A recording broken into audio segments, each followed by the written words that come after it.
Hi everybody, it's Steph here, and it's my second ever Facebook video posting. And it's in response to what's happening at the moment. So I feel that mindfulness can help us more and more, particularly in these really tough times. So, as we know, there's loads of fear at the moment with what's going on, loads of uncertainty globally about what's happening, and that's understandable. There's a lot of stuff that we can't control, and also, there's some things that we can control. So the stuff that we can't control is, for example, other people's reactions to what's happening at the moment. And other things are how much toilet roll there is in shops at the moment, which is none. And other things like that. So a lot to do with other people and how they respond. But what we can control is actually how we respond in situations like this. And this is actually fundamental. It's the most important thing that we can control, which is our inner state. So, just a little bit about emotions and thoughts. So, the predominant human emotion is actually fear. That's when we haven't discovered mindfulness and we're still living fairly unconsciously. We live in mostly a fear state. And particularly the time now, then we have even more fear than we would do at other times, which is kind of understandable. So fear is actually your body's reaction to thoughts. So if you're thinking all these negative thoughts and what if scenarios and how am I going to cope and what's going to happen and how long is it going to last and will I be affected and how will I be affected, and there's a lot of thinking that can be done about this. And if we have all this thinking going on and we're not aware of that and the fact that we can actually step out of it, then our body will respond to that by, for example, muscles contracting and our heart rate increasing, sweaty palms. So we can be safe in bed, but our body doesn't know that actually the difference between the situation and thinking. So a situation, a real threatening situation at that time could be, for example, a predator about to get you. And that is a time that your body should respond in that way of muscles contracting, heart rate pumping, ready to get away from that threat. But actually, if we've just got thoughts there that are causing that, then that doesn't really make sense because there's no release of that. We're not actually running away or fighting some actual real threat. So it's really, really, really key to understand that actually we do have control over these things, our thoughts and emotions, and that emotions are always our body's response to our thinking. So we can notice, for example, thoughts that we have, like, we can notice thoughts that we have, some which might be helpful. For example, they might tell us to do certain things like, we should maybe we don't have any food at all in the house, so maybe let's buy some things to kind of minimize how often we have to go to the shops. But that doesn't mean hoarding, which then affects everyone else, which isn't really mindful of other people, especially the more vulnerable people, like elderly people, more at risk anyway. So we can have thoughts like that, which are potentially helpful. Yeah, let's get some food so we don't have to go out so much. But we can also have unhelpful thinking, which is, for example, when is this going to end? How am I going to, what's going to happen in another month's time? We don't know the answer to that. No one does, really. So there's no point really kind of going on those thought streams and going round and round kind of, without, it doesn't give any use to us. What it does do is actually affect the body, as I mentioned, and actually affect how the body feels. And if your body is all tense and contracted, then it actually really inhibits you, it blocks you from taking effective action. So that's quite a big thing because obviously we want to stay calm and take effective action, and particularly in these times. And fear is a real blocker to that. So it's really, really key to try and become aware of these things, the thoughts and emotions, more now than normal. And I'll just give you a couple of examples from my life about how before mindfulness, after mindfulness, how I've responded to situations. So beforehand, if I would have, for example, changed my career completely, I know I would have been paralyzed kind of by fear. I would think, I'm out of this kind of comfort zone that I have, and now I'm really in the unknown. And I would have, because I wouldn't have any awareness of my thoughts, I'd have just gone big thought streams, and then my emotions would be related to that, and I just know that I would have been stuck. But this time, a few months ago, I completely changed my career, left my job, left the comfort zone of my co-workers that I've been with for a long time, the role that I knew that was familiar, all the other things that came with it, the comfort of something that you've known for a long time, and I left that. And I noticed that I did starting to have fearful thoughts. But the point is, I was aware of that, so I knew. Oh, at the moment, I'm having thoughts about, how is my daily routine going to look? Oh, I need to buy a load of things that before my company things like laptop and phone and other things like that. So there's some useful thoughts in there, but a lot of it was completely kind of negative and just kind of worrying, what was going to happen or how is this going to look, how's it going to work, and that didn't really serve me at all.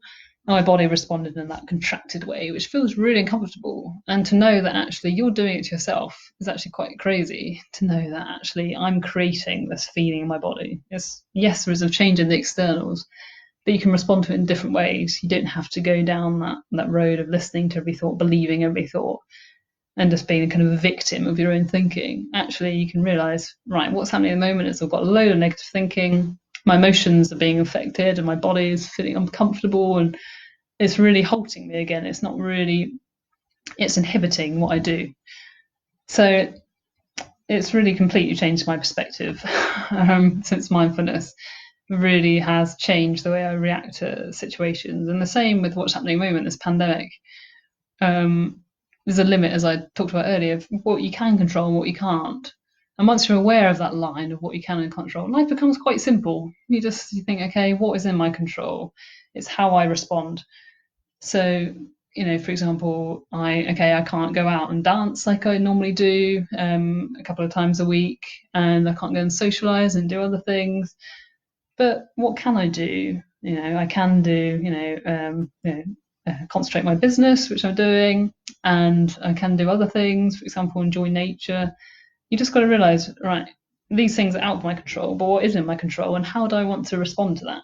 So now is a perfect time to go and explore spring. It's spring outside, in case people don't know. There's loads of flowers blooming, there's buds on the trees. It's a beautiful time, and the next 4 days are meant to be really sunny. So perfect time to go outside. If you've got a garden, perfect. If you haven't, there's be local parks, and all the National Trust places are actually open. Free car parking, and they've changed all the rules so that people can enjoy nature, as long as you're obviously at a safe distance from other people. So it's perfect to kind of go and do those things now. And as well as that, actually to practice meditation and more mindfulness is perfect, because we're not seeing anyone else much. We're going to be alone, we're going to be inside a lot of the time. So why not now start doing that? Become more aware of your thoughts and emotions. Because all we have in our experience is actually three things: thoughts and emotions and sense perceptions. Just those three things. That's the whole life experience. We have changing thoughts, we have changing emotions, and our sense perceptions change. That's all we ever have. So if we know that we're none of those three things, and we're always awareness, then how amazing is that to know that actually we're never our thoughts. We can always observe them and choose whether we give them attention. The same with emotions. We're never emotions. So at the time that we feel fear, we might think, I am fear, or I am sad, or whatever it is. I am fearful. But you're not that. You've got some emotion that needs to pass through you, and it will if you accept it. So it's really critical now to start really being aware of how do I want to respond to things, like particularly in these really hard times for everyone.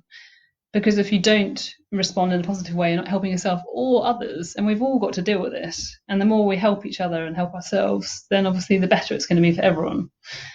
So really key, I'd recommend a couple of things. It's really easy to start mindfulness practice, and you'll see benefits straight away. So an example can be, so we're going to be eating mostly indoors, and the same with drinking. So why not try, for example, if you're making a cup of tea, actually be present. So when you boil the kettle, you can use that minute or so just to actually listen to the kettle boil. I know it might sound, the mind will say, well, that's really a boring thing to do, but actually just listen to it. And it's actually small little things in life that actually can be quite enjoyable. And then when you do, you can pour it in, and then you can smell it. You can take your mug and smell if it's coffee or maybe a herbal tea or something, to smell it.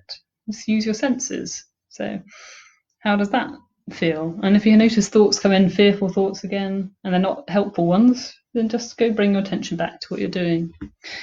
The same with other things, so like toothbrushing. I think I gave that example in the last video I did. Just actually focus on the sensations of that.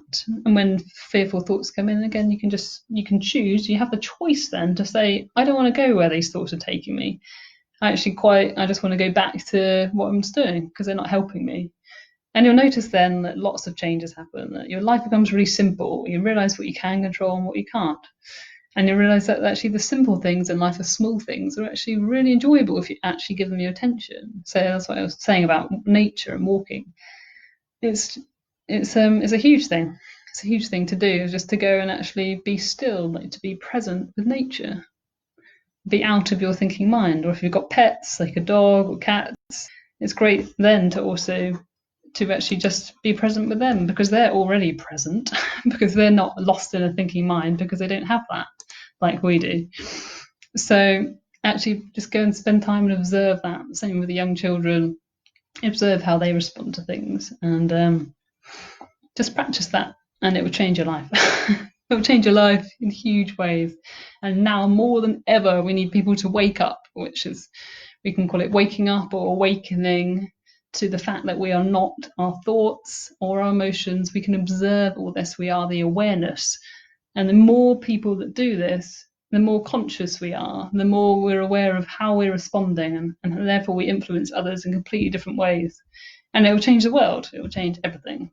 And I think that's kind of in a way what is being forced upon us with what's happening. It's almost like the universe or the earth just saying, enough, we need to stop what we're doing and actually find a different way to live, because this way is not working. With all these the kind of craziness of developments that happen, complete disregard for nature and animals, factory farms and all that. It's just really messed up. So I think it's like nature's way of just telling us to stop.